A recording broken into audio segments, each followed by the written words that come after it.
Hi, I'm Colin. And I'm Megan. And this is Pet Sitter Confessional, an open and honest discussion about life as a pet sitter. Brought to you by Time to Pet.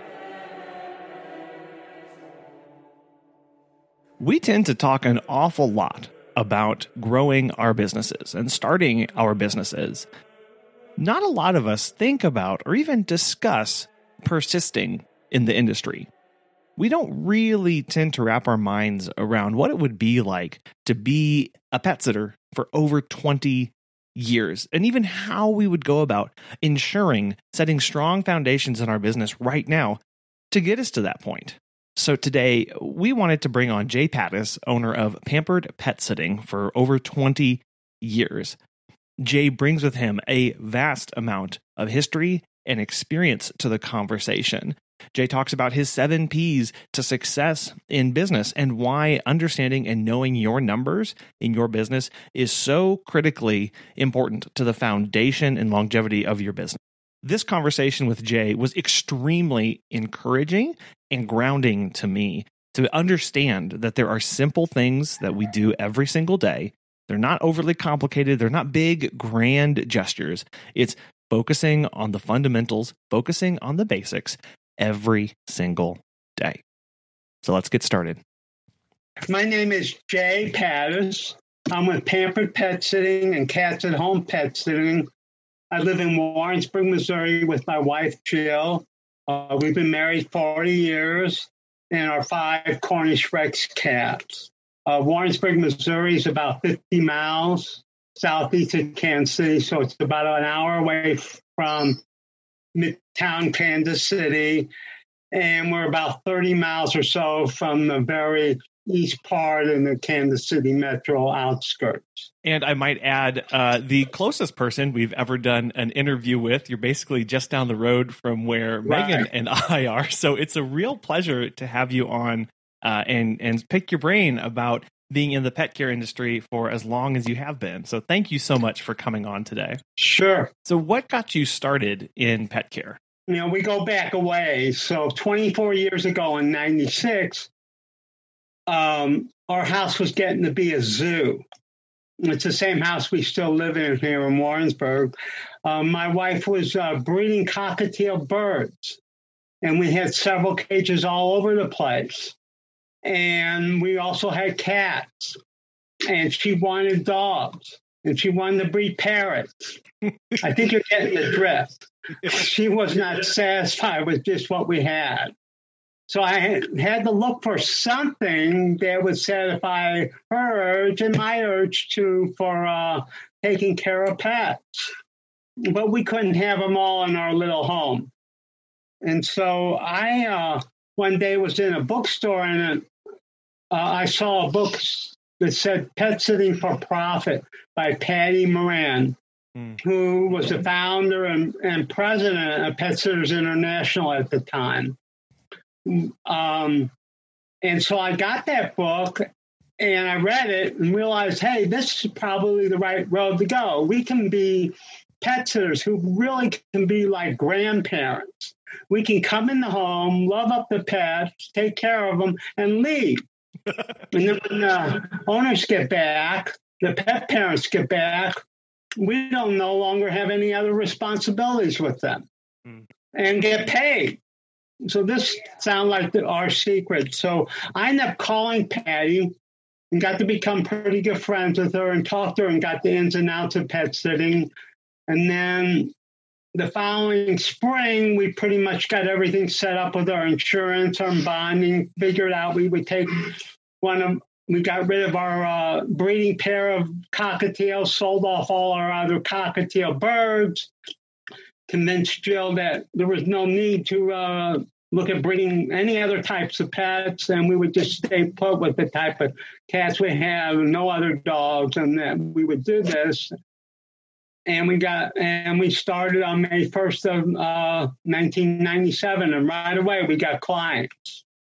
So there was already a pimped up demand. So that's how we got going. And we're still doing it 23 years later. To put that in a little bit of context, I was doing some research and I found that 1997 was the same year that Pet Sitters International actually got the definition of pet sitting included in a dictionary. And so it's been quite the change and quite the time since then. Well, Patti was the one would almost be considered a pioneer as a pet sitter. She started in the 80s in Winston-Salem, North Carolina. And, she couldn't even get an insurance company to give her insurance or do anything. So she ended up becoming part of NAPS, National Association of Professional Pet Sitters, in 89, I think. And then she broke off from them and started Pet Sitters International in 1994. And so we decided to go with them, and we've been members ever since. Wow. Now, at the time when you made that decision to go into pet sitting, you were coming out of the world of finances after several years. What role does your background in finances play in how you operate your business? I think it's the key role. I think it's the huge factor in our long-term success. I think it became our competitive edge because of my knowledge of finance and accounting. The first few years while we were growing, we weren't profitable at all, but both Jill and I still had full-time jobs, but we were expending money. So my knowledge of finance and accounting led me to more effectively manage our expenses. And then it also allowed me to be able to use credit to have the funds for opportunities to grow and to get resources that we needed. And over the years, I've always kept lots of lines of extra credit in case I would need them, and they became handy at times over the years. Because of my knowledge of credit, we had really good credit scores.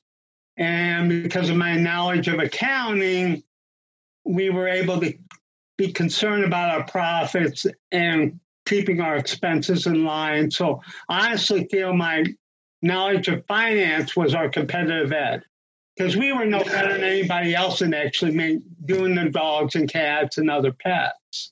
But nobody else around had that background as well.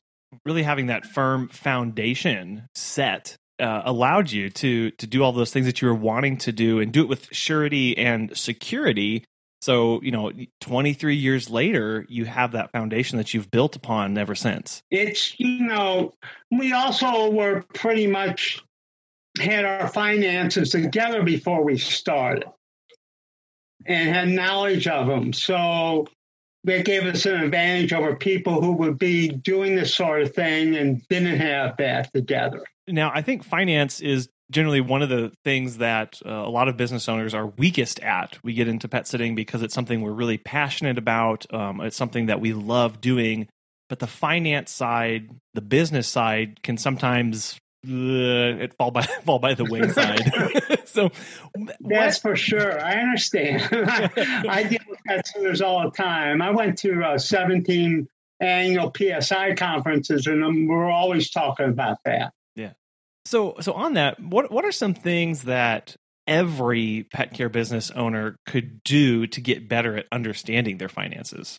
I think no matter how good your bookkeeper or accountant is and how they make life less stressful for you by just handing them everything and having them do it, you need to understand accounting yourself.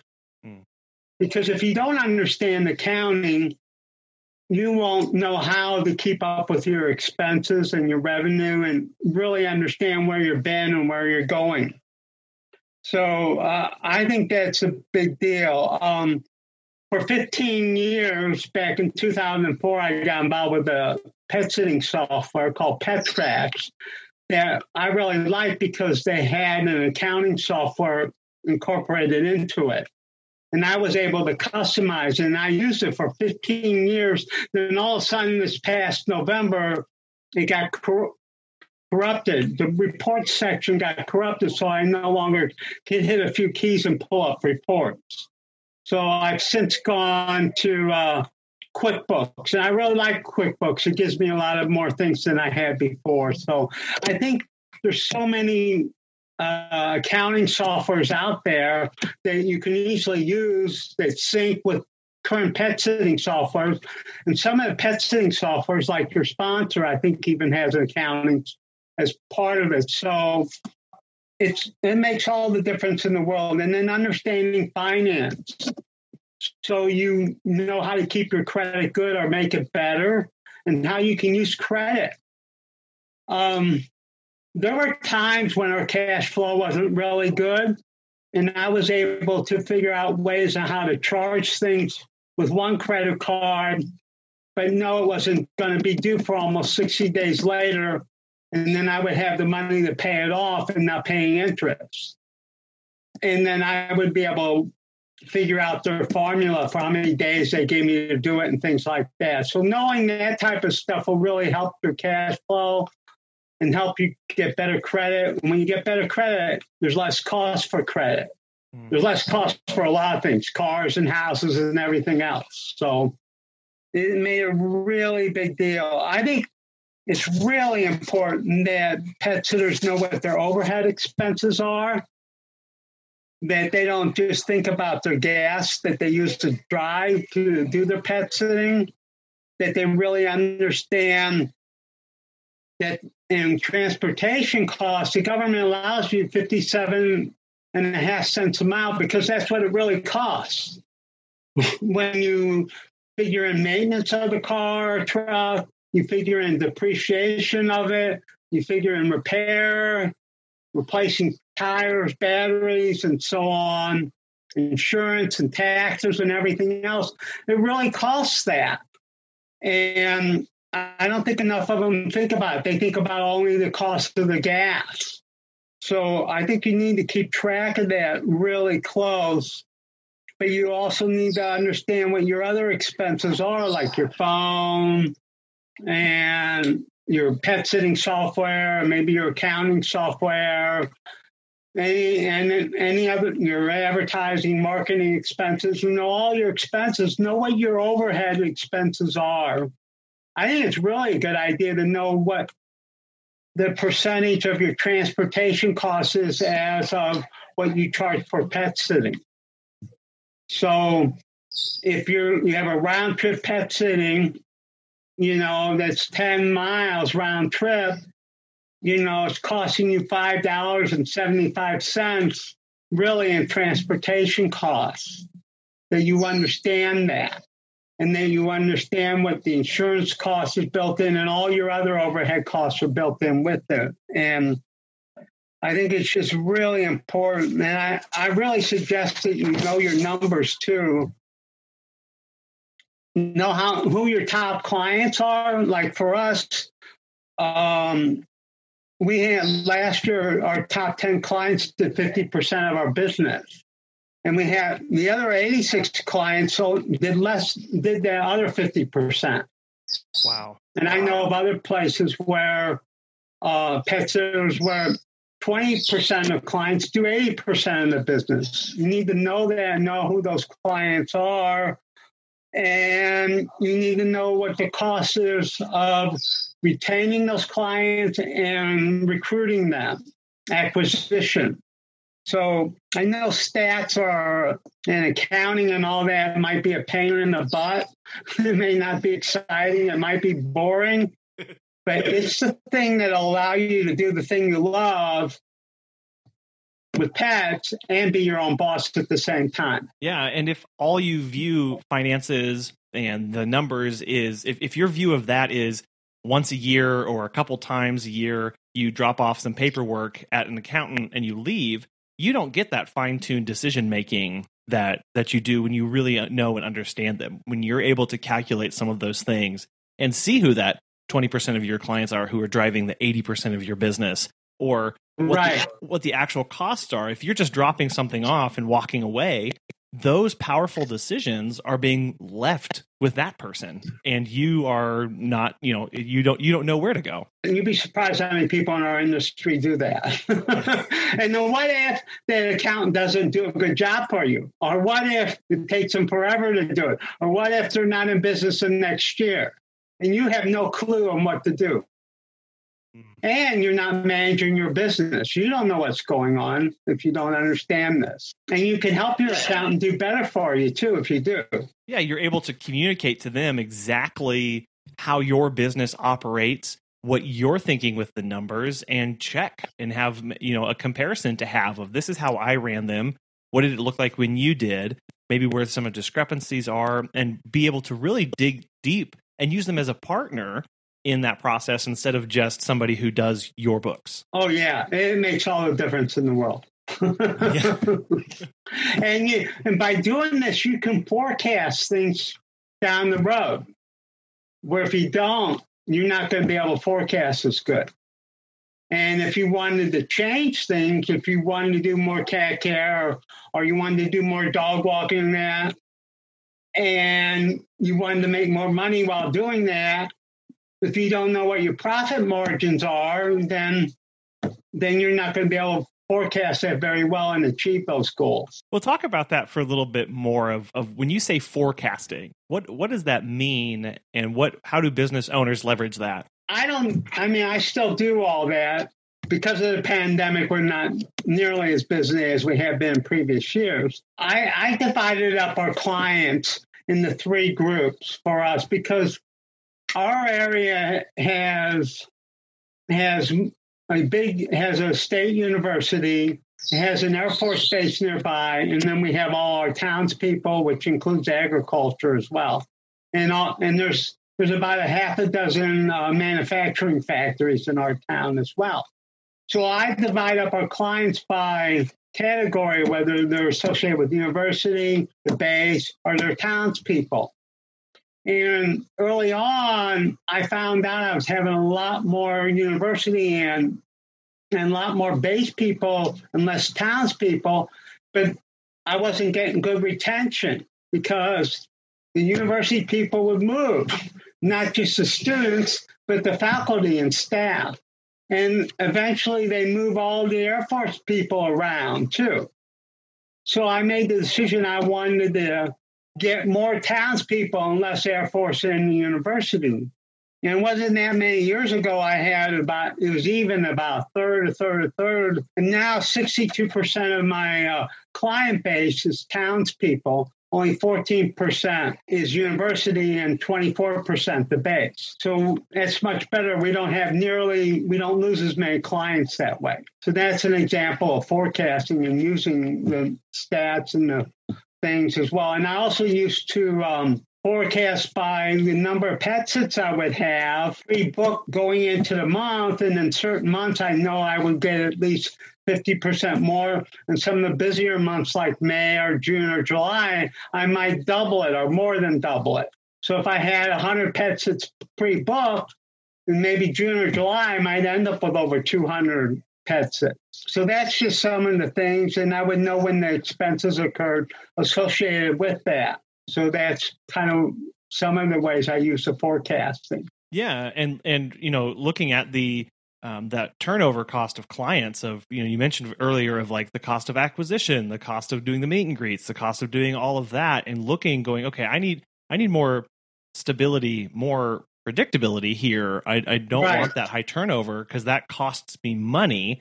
So how can I do that? And where is that stability? Yeah. And you can find out, you can set your marketing to where you're trying to appeal to more ideal clients.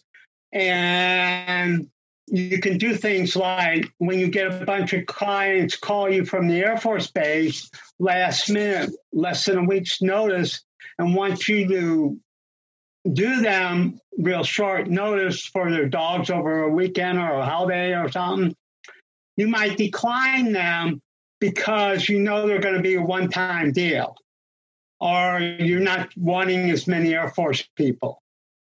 And conversely, that gives you the time to take on some more new townspeople and serve them better. So that's how you can do that. And you can figure, what that actually costs you to market that way. Yeah, because as you mentioned, it's not just the gas to get there. It's the cost of getting them. And again, really understanding where your costs are, what you're expending money on, allows you to make those kind of really powerful trajectory changing kinds of decisions for your business. Yeah. We, even though our area is transient, we regularly, our retention rate from 1 year to the next, when you subtract out the people that have already moved away, usually is in the 70% level or higher. So, when you know that, you can also figure the lifetime value of those clients as well. And it gets up there pretty quick. And it allows you to start planning and thinking about the future and thinking about what you can be doing down the road. Right. So that's what I've been doing for many, many years. Really cool to hear, because as you mentioned, you just celebrated, you're celebrating your 23rd year of running Pampered Pet Sitting. And you alluded it to a little bit. We talked about finances a lot, but what would you say is your secret or how you've stayed in business for that long? Well, I'm going to share with you a little philosophy I had. I developed it kind of early on in pet sitting. And what it basically was is I had my 5 P's for success. And I tried to dedicate ourselves to doing them. The first one, which you've already mentioned, is passion. If you're going to succeed, you really have to have passion for what you're doing. And people can tell whether you have passion for it or whether it's just a job or just a business to you. And the second thing is that we've always tried to upgrade our professionalism. We've attended pet sitter conferences. We've attended cat conferences, dog shows, cat shows, taken webinars, done anything we can to try to improve our skills and knowledge in the area of pet care and managing a pet care business. The next P for success was persistence. I don't know. I just happen to have the personality that I don't quit. I used to play competitive tennis all the time. I used to drive my coaches crazy in high school and college because I almost always lost the first set in best of 3 sets. But I almost always came back and won it in 3 sets. And my coaches would say, "Why do you always lose that first set?"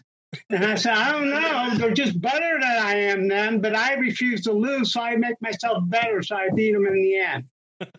So having a plan A, B, C, and D, being persistent, just because it doesn't work out a couple times, don't give up. And then that eventually lets you to persevere. You got to keep being persistent until you persevere and achieve the things you want to achieve, the goals, your objectives. And the last P is performance. You got to do a really good job of pet care. And even just as important, you got to do a really, really good job of communicating with the pet parents, because they're the ones who hire you and fire you, I guess. But I've never been told I've been fired. I guess I have been, and they didn't tell us. So those are my 5 P's for success. And then later on, I added 2 more, which is personal finances, which we've already talked about. You need good personal finances with good credit, so you have the ability to sustain during tough times or until you grow and start thriving and to take advantage of opportunities. And then you have to have patience. On the average, it takes 3 to 5 years to start for a pet sitting enterprise to thrive. I guess unless you buy somebody else's or merge or partner with somebody that's already been in business a long time. So we've always practiced those. We've always practiced the golden rule. Are you familiar with the golden rule? Do unto others as you want others to do unto you. We've not tried to skimp by on anything. We regularly have gone over and beyond lots of times. And it's appreciated, I think. We have 50 clients. We have an active client base around 130 right now. Years ago, we peaked at about 235. And then on purpose started to try to shrink. we still have 52 clients that have been with us 10 years or longer. We have 30 clients that have been with us 15 years and longer, and we have 10 clients that have been with us 20 years or longer. Wow. So I think we've been doing something right. And by practicing those P's for success and practicing the golden rule with clients. We respect all the other pet pros, where we have an active membership with PSI. We've attended their conferences. And as I've mentioned before, we regularly take webinars or go to cat shows, dog shows, do all kinds of things like that.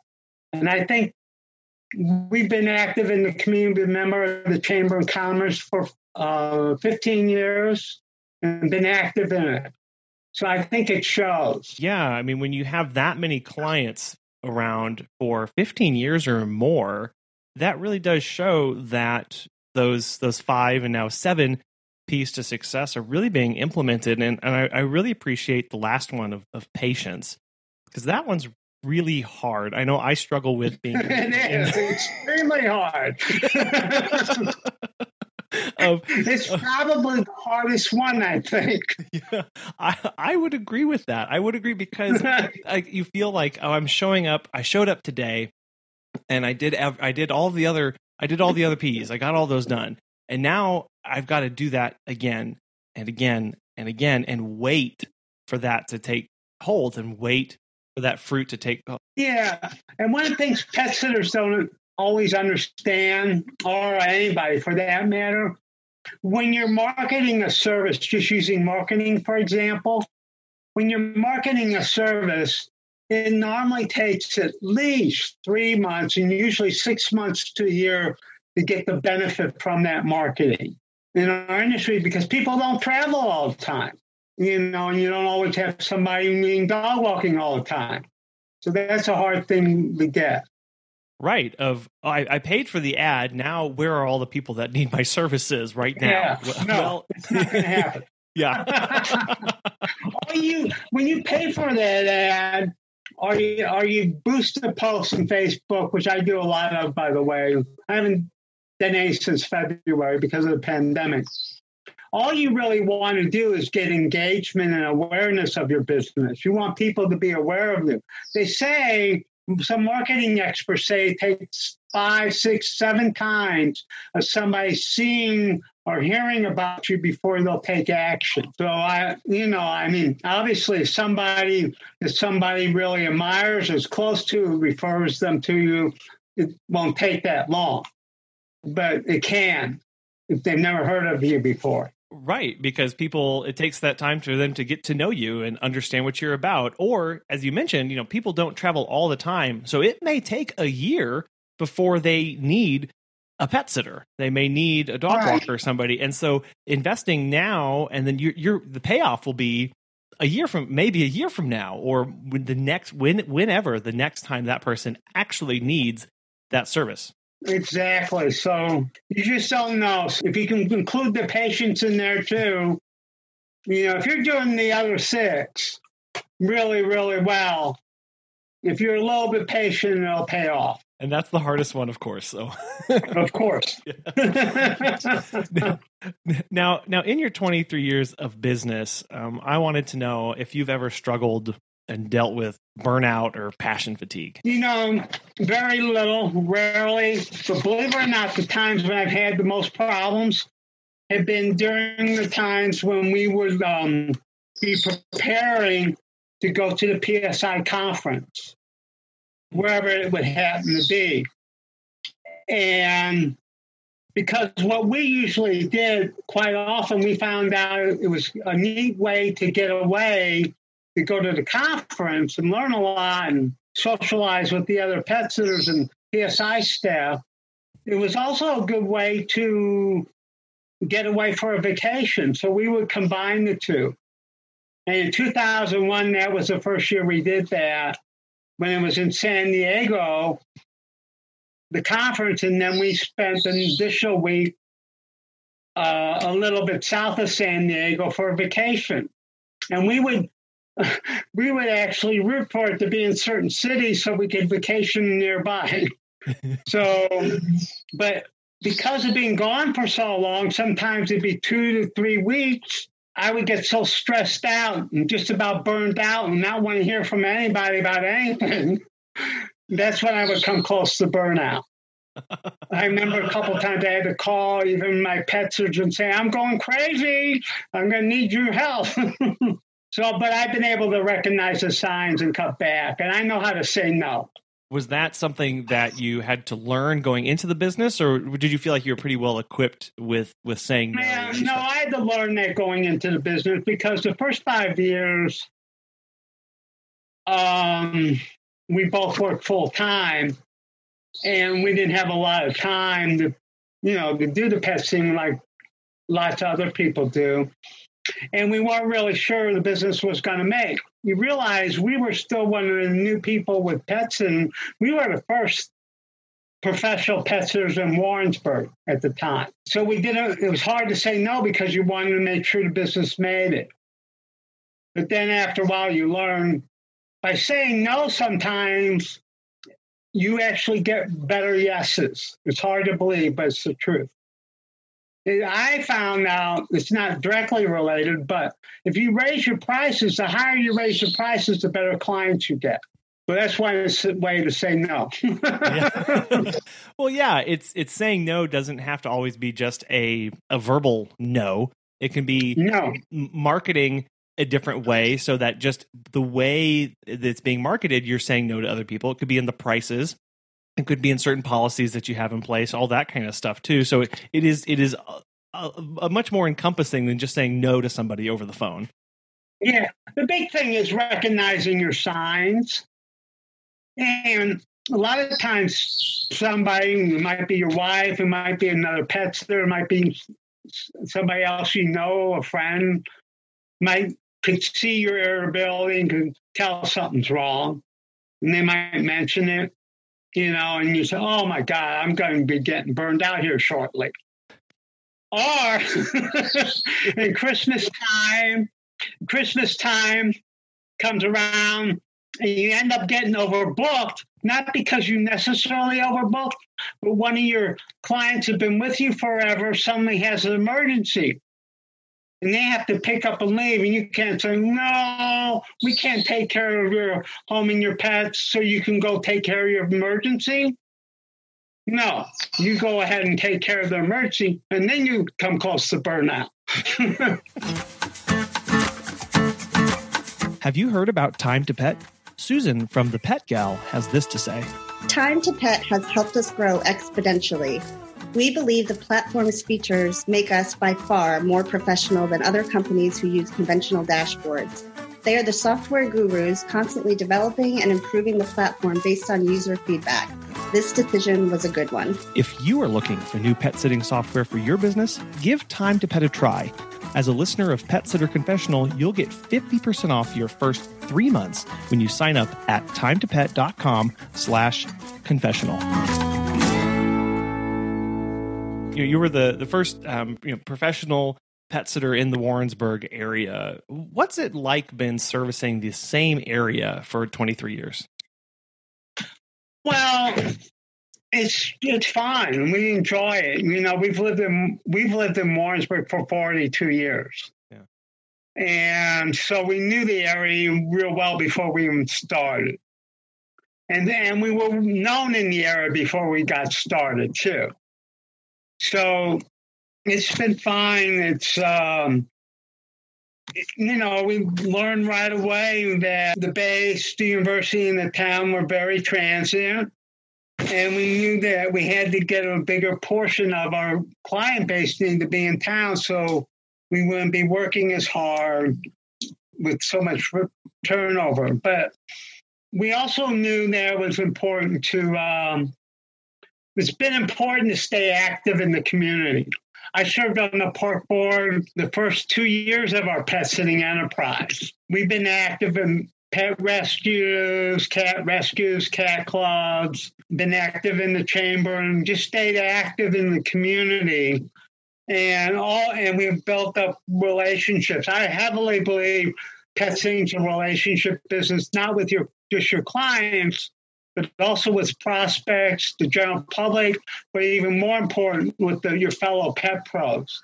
The vet staff are more important than the vets, by the way. And the groomers, and even people who operate pet shops, and we've always showed our appreciation to them, and we've always gotten to know them on a personal basis. So for us, it's been good because we're used to the small town atmosphere. Getting to know people, being known, accepting that you are part of the community, and then leaning into that and knowing to build those relationships, to get connected with them, and just know them on that personal level really sounds like it really is a game changer. It has. What was really interesting is we've even had some of the veterinarians use us. And obviously they could board their pets, or they could have their vet techs come do it for them. But they've used us because they were so impressed. And so you got to be willing to do that. You talk about investments in your business, and this is one of those, of getting connected with people, knowing them, and accepting those kind of requests when they come in, because you know that's going to keep that relationship moving forward. I'll tell you one real quick story. It tails into something else we'll talk about maybe later. But things were in 2002. Because of the trade towers, things were starting to slow down a little bit. The state government was having to cut back, so university professors weren't traveling as much. So I started to see that, and I was going into our normal veterinarian and just kind of talking to him and asking about food and other things all the time. And there was a lady there who was kind of new. And she said, I hear you're a pet sitter and you take care of dogs. I said, yes. She says, you take care of golden. I said, yes. Says, well, why should I trust you? And I said to her, I said, you don't have to trust me. I'm going to show you why you should trust me. So what I did was I told her, you know what? You live here in town. Let me meet you at your house for lunch one day. And let me take your golden retrievers out while you stay at your house. I'll walk them. I'll bring them back. I'll play with them in the backyard. And then you come, I'll bring them back in the house. And I did that. And guess what? She referred hundreds of people to us after that over the years. And she became a client, by the way, and she still is. Yeah, that gets back to that last P of patience. Of sometimes we expect people to trust us right from the get-go because we're a professional, right? We've been in business for a while and we know we're trustworthy. So why don't you trust us? But it takes a little bit of patience, a little pace of showing why they should trust us before they can trust us, and understanding that is a process. And once you do that, that's going to benefit you for a long, long time. Really, I totally agree, because you know what? People are letting us into their homes when they're not there usually. So there has to be a lot of trust and taking care of their prized possession, their pets. Now, also in these 23 years, you've been working alongside your wife. So I wanted to know what that's been like and how you make that work and how you work together. My wife still works full-time at the same job she had back then, though she's looking at retiring from that job, hopefully before the end of this year. That's our plan anyway. She initially, with us both working full-time, we would both try to help out, when we could, and on weekends and, holidays and things like that. And we got along pretty good doing that. And then after a while, it kind of became my business because after 5 years, I became full-time with this. I left my employer. She recognized it as my business. And then since that point in time, the last 15 years or so, she's mainly helped during holiday periods and on weekends. And we usually get along pretty well with it. I definitely can tell we do things differently, and we definitely communicate with our clients differently. She's fine with that. So we're still married. There you go. There's the proof. I think she's a little bit worried, and I'm a little bit worried. What happens after she retires and she wants to participate a lot? Will we still get along? Well, after all those years of trust and working together, I think you'll work it out, right? Well, I'm pretty sure we'll work it out. I'm not worried about it. But yeah, that's nice being able to have somebody alongside you that you trust implicitly in what they do, even though they may do it slightly differently than the way you do it. But that just makes a really powerful team when you're able to work together like that. Yeah, and she always went with me to the PSI conferences, and we got 2 registrations. So she went to all the different educational sessions and workshops and all the social events together. So we were known as a team. Matter of fact, a lot of the pet sitters have been at those conferences know Jill better than they know me. No. Because she's more adept at partying with them than I am. I'm an old fogey, I guess. Well, just different strengths and weaknesses that you each are able to bring to it. Yeah. Opposites attract. There you go. You mentioned earlier about after the towers fell and you had a slowdown. In the time that you've been in business, you've weathered many economic downturns and crises. How have you navigated those? In 2002, 2003, because it took a while for that to happen. Basically, it took a while before we noticed anything, and we were still most of the time working part-time until 2002. In 2002, in the middle of 2002, the agency I was working for merged with a bunch of other agencies, and they offered me a really attractive deal to leave, and I grabbed it.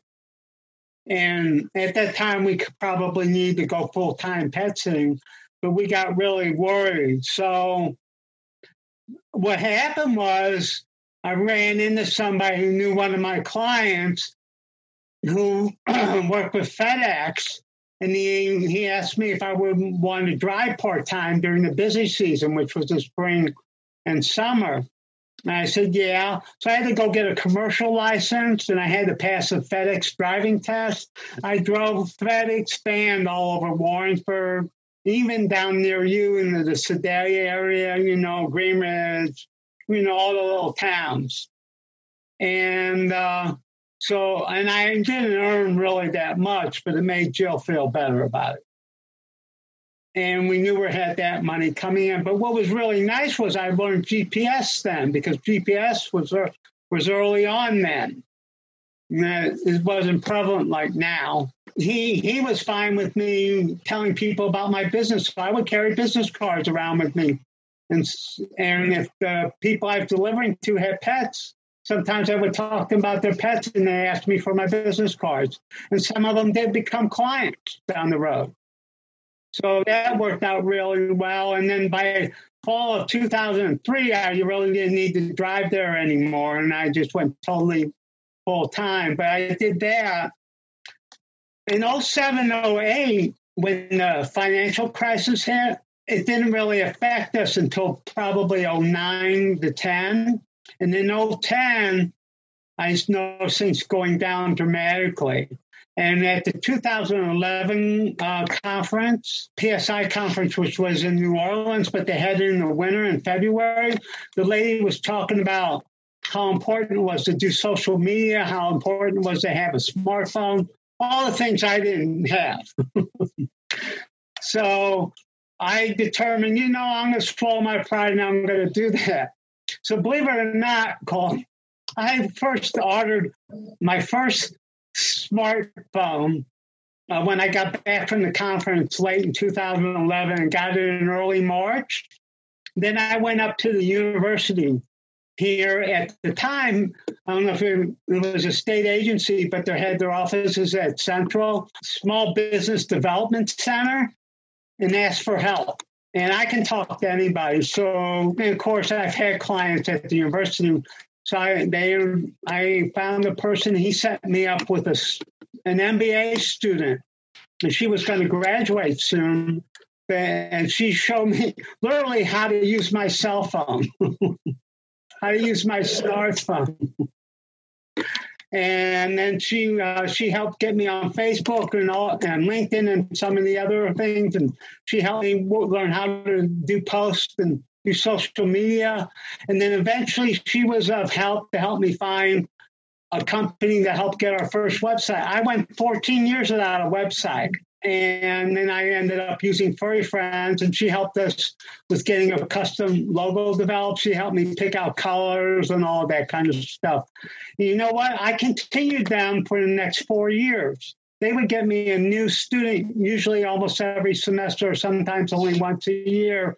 They were senior marketing students, or they were MBA students. And they were sharp. And they were techies, and I wasn't. I learned a lot from them, and we learned how to do online newsletters. I learned a lot of marketing things, and from there, I did really well. You know, it wasn't that long after things just started picking up dramatically. So, and then for this pandemic here, when it hit, we just stayed in touch with our clients. We're close to retirement anyhow, so we already have our funds and everything in order, but I developed 3 scenarios depending on how the pandemic goes, and that's how I would use our expenses and everything. And I used the time to redo our websites a bit, both of them. I've used the time to do a lot more social media, a lot more newsletters, and things. And we've actually done pretty well. We've had 52 clients use us this year. And 40 of them have used us since the pandemic hit. So we haven't done that bad. We're not as good. But I lowered my expectations where I didn't know if I would hit half the revenue I had last year. So I set my budget based on our profits being less than half of last year. And as long as the virus doesn't get worse, I think we'll do better than that. And we're fine with it that way. So that's how we've done. But I would tell you that those students were a huge help. I mean, what I'm hearing in that is it's kind of at the end there of really the ability to know your numbers has allowed you to plan and adjust accordingly. And on top of that, through 02, 03, and then to 09 of adapting and seeking out those help and those resources early and taking advantage of what you can to put you on a good track forward of okay, I'm not doing this. How do I learn that? Okay, things are not working out right now. Really. What kind of things can I be doing on the side while I work on my business and work on marketing that and getting all those things brought into place there. So that word, adapting and perseverance is one of your P's there of bringing that in to push through those times and seek out the help when you need it. Exactly. In Warrensburg and the surrounding area, as you mentioned earlier, it's a little bit a mix of a college town and a lot of rural areas in the surrounding town. Many pet sitters may think that they can't be profitable or not have a successful business unless they're in a large metropolitan area. What advice would you give to pet sitters in more rural or small town setting? Well, number one thing is pet sitting in small towns, even more important in metro areas, relationship building. It's number one and always will be number one in small towns, I think. You got to get known. They got to get to know you. You got to engage. They need to engage with you. Another really important thing to make it business-wise is you need to understand, because you normally have a bigger service area. If you're going into the little towns, like I know where you're at, there's a bunch of little towns nearby to you all. And if you were going to go service them, you got to figure that mileage into your costs. And you got to figure that into your prices. But not only that, you got to figure in the longer amount of time you're going to spend driving to and from those places than you would in your normal in-town radius. So you got to incorporate that into your prices and still be competitive enough to get the business. But what I found is people will be willing to pay it if you offer a terrific service. So, but you not only have to figure your transportation costs and your time traveling, But you also have to figure in, like we talked about, all your overhead expenses as well. So make sure your prices are good so it make it worth your while. And also figure out where it's not worth your while. No, I mean, really. I mean, to give an example, when we first started, you're probably familiar with this. There's a little town called Knob Noster. It's 10 miles from us.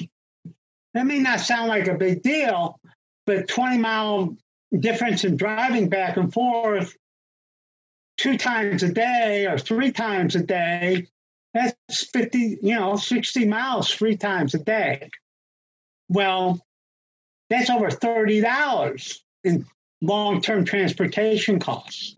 Well, it's kind of hard to charge enough to recoup that, and all your other expenses. So we figured out, even though we started out doing Nam-Nasser ourselves, that it'd be really good to get somebody there in Nam-Nasser to help us out.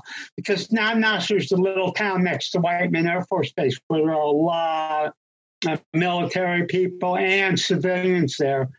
And as I told you before, they're 1/4 of our client base even now. And we're bigger years ago.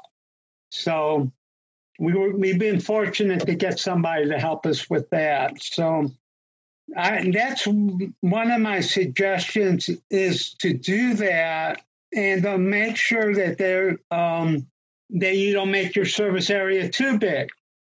Because I'll tell you this, if you say you're willing to go to Knob-Noster, which is 10 miles away, you'll get somebody 10 miles north of Knob-Noster who thinks they're in Knob-Noster. So they want you to go 20 miles. It happens all the time. And so you have to say, well, my address is Knob-Noster. It just happens to be Northwest 950 Road, which is 9.5 miles north of Knob, but it's still not Knob-Noster. No, you're 20 miles from us, lady. Yeah. It gets to, I love that of building those relationships. So if you're in a smaller area or have a more rural market, really leaning into and building those relationships, being visible, meeting people, staying in touch with people. And then that second part of know your numbers of what is profitable for you and what isn't, and make those hard lines, make those hard decisions of, sure, that client that needs you is 20 miles away and they're paying you, yes, and you feel like you're making money, but at the end of the day, it's really hard, as you said, to recoup that over the long haul. And that's where that mindset, that kind of viewpoint needs to be of, okay, you're going to drive that 20 miles. Are you going to do that once? Okay. Are you going to do that 3 times, 4 times? What's the cutoff point? What's, make it worth your time? No. And not only that, have that relationship with other pet pros. Who are the people who board in the area?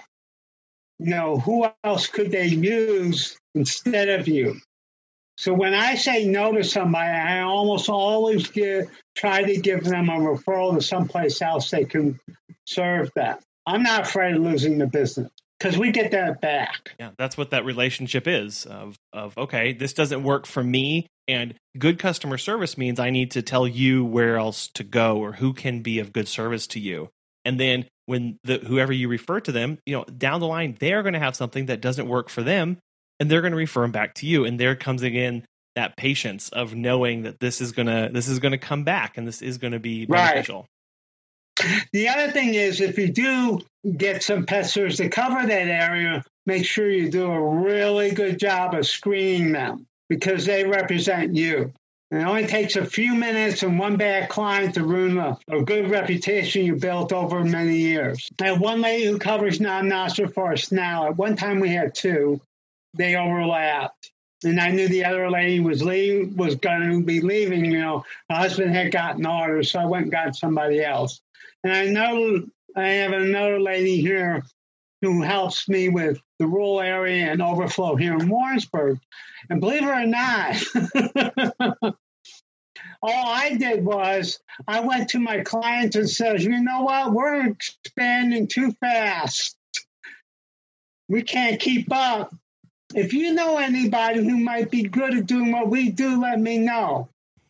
And so wouldn't you know it, one of my clients in Warrensburg's daughter had just moved to Noster, and she was nuts about pets. She was also a teacher, and so I got a hold of her, and I tried her out. And she was awesome, and she's still with us 14 years later. And the other lady, she started out as a client in 97, one of our first ones. And we had to go to our pet sitting conference in 02, and we couldn't get anybody else to cover to take care of our cats and birds. So I asked her if she might want to, cover some clients and take care of us. She did, and now she's still with us 18 years later. So I guess I've been kind of lucky.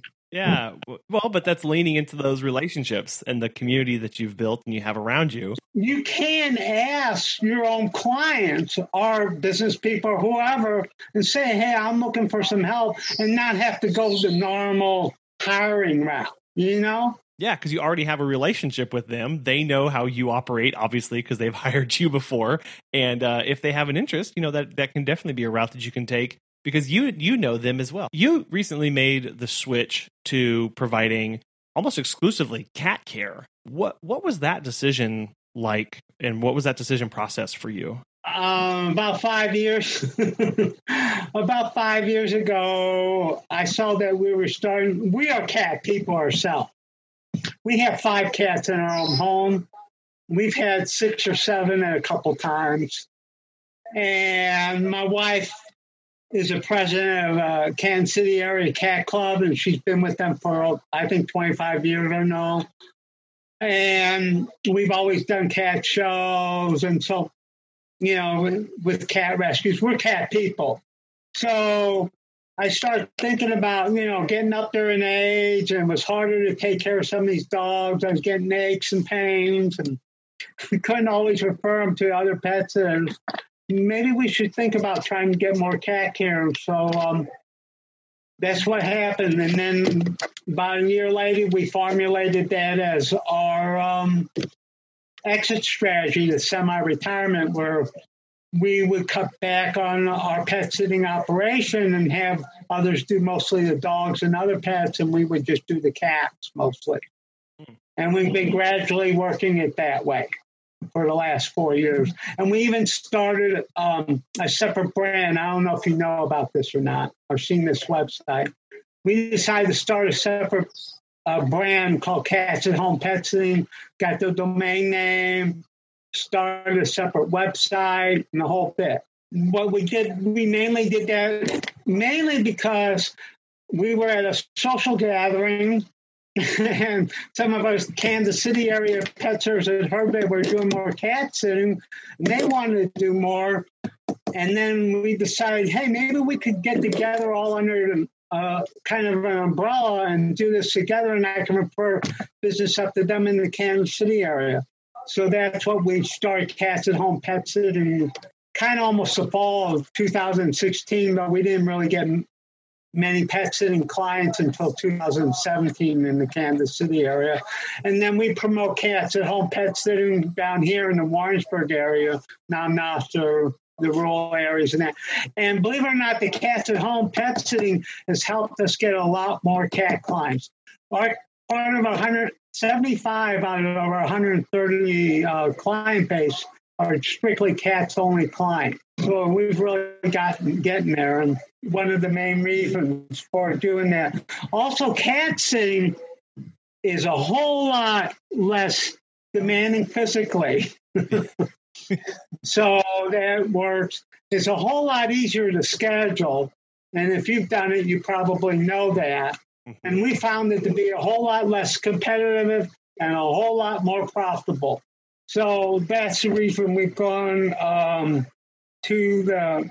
going towards mostly cat sitting. Yeah, and I think that may sound counterintuitive to many dog walkers or people who focus mostly on dogs, because they may say, oh, well, I provide cat services, but it's as a sideline, or it's not the primary focus. So to hear that it's more profitable may strike some as being counterintuitive to what they are normally thinking. So, well, think about it.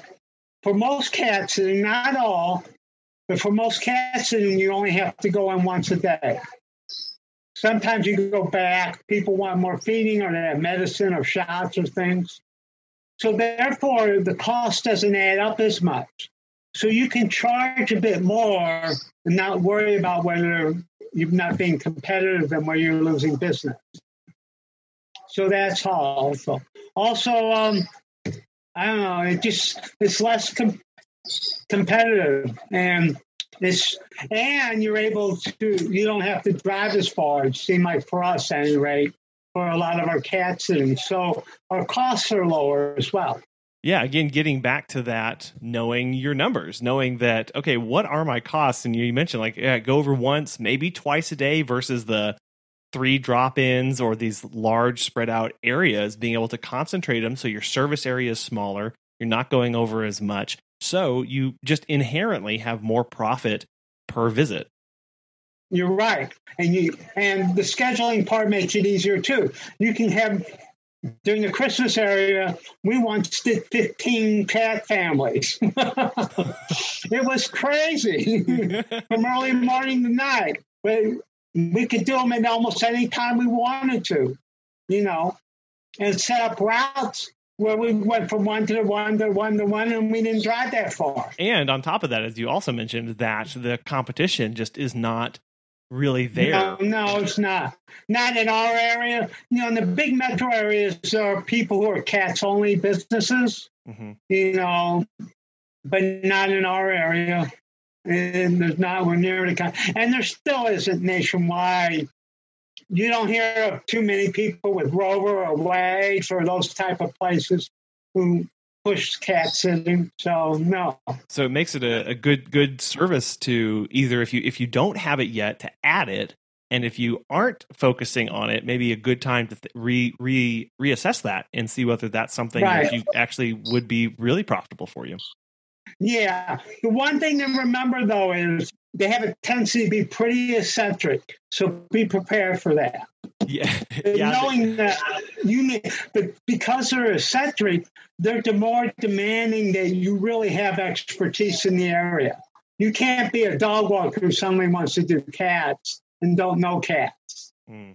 And succeed real well. Meeting that customer demand and their expectations really is knowing that they are going to demand some certain things, and they're going to know what they want, and they're going to be looking for that. So getting those skills and then being able to communicate to them that you have that is that next step.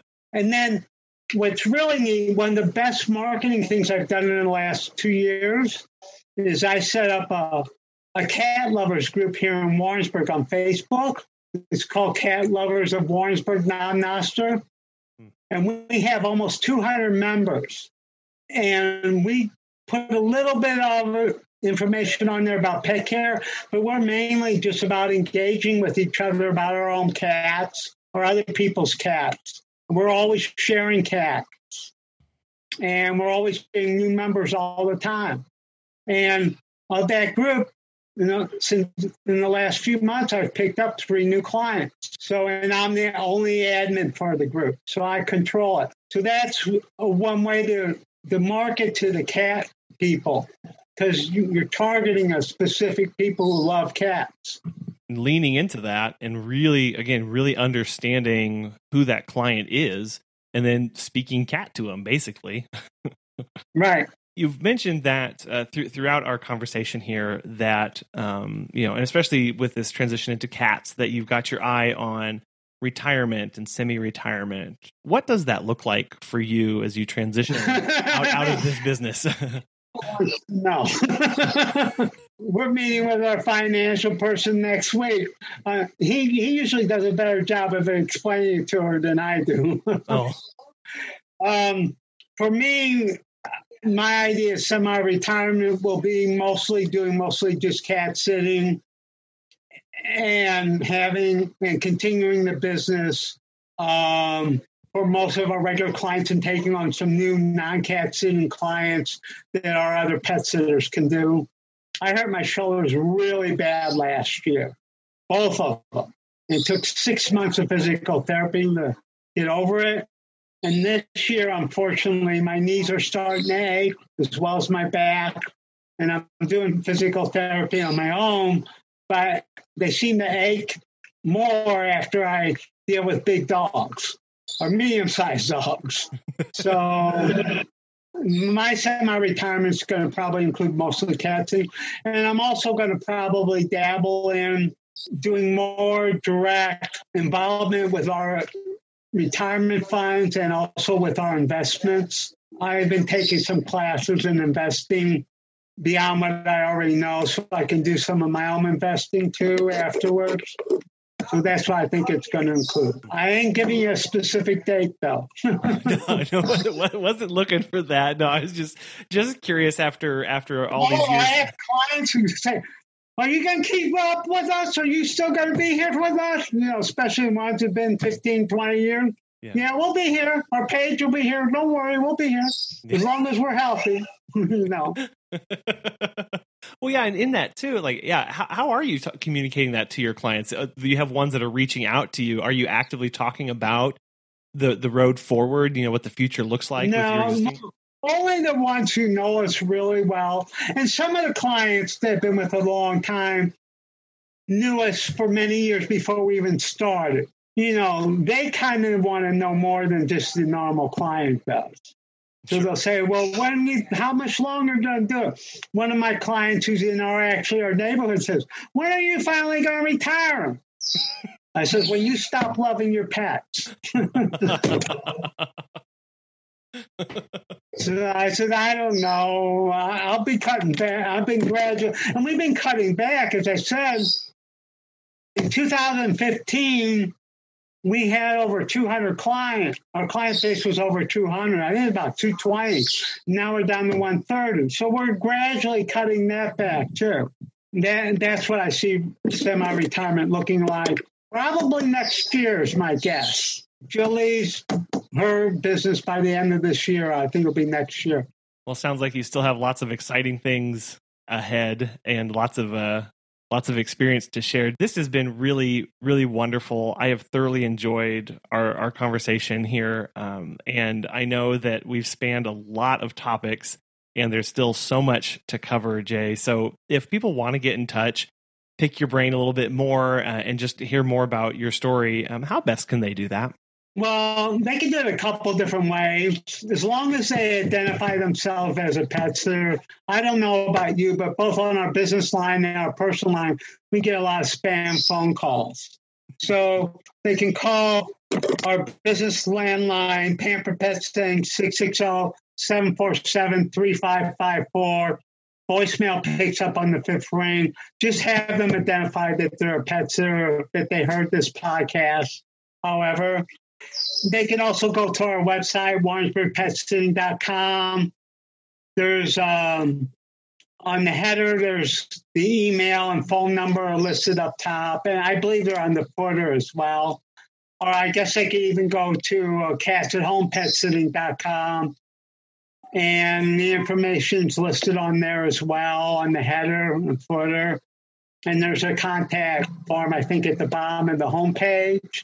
Or if they want, I'm really active on Facebook. They could go to my personal page, or they can go to our business one, Pampered Pet Sitting, or I guess Cats at Home one, and message us. But again, let me know that you're a pet sitter, so we'll be happy to get back in touch with you. Yeah, absolutely. And I'll include links to those in the show notes and on our blog post too when the episode goes out, so people can just click right there and get in touch. Jay, again, thank you so much for taking time out of your day to come and talk to us about your years in pet sitting and what you've learned, and those I just love those 7 P's to success. And I hope that we can all learn to follow those and just be a little bit more patient in business and in our personal lives. So it's been a real pleasure, Jay. Thank you so much. Thank you. Have a great evening. When you think about your future in the industry, what do you see? How do you plan to be here year after year? Where do you see yourself in a couple decades? Those are all great questions to start asking ourselves right now so that we can start laying those really strong foundations, not just for our business, but for our personal lives too. making sure that we're organized, that the business is organized, that we know those numbers, and we stick to those 7 Ps that Jay talked about. Would love to hear how you plan to persevere and to stay in the business. You can send an email to feedback@PetSitterConfessional.com. Check us out on social media and just let us know how you plan to do that. We'd like to thank our sponsor, Time to Pet, for making this week's show possible. We'll be back again soon.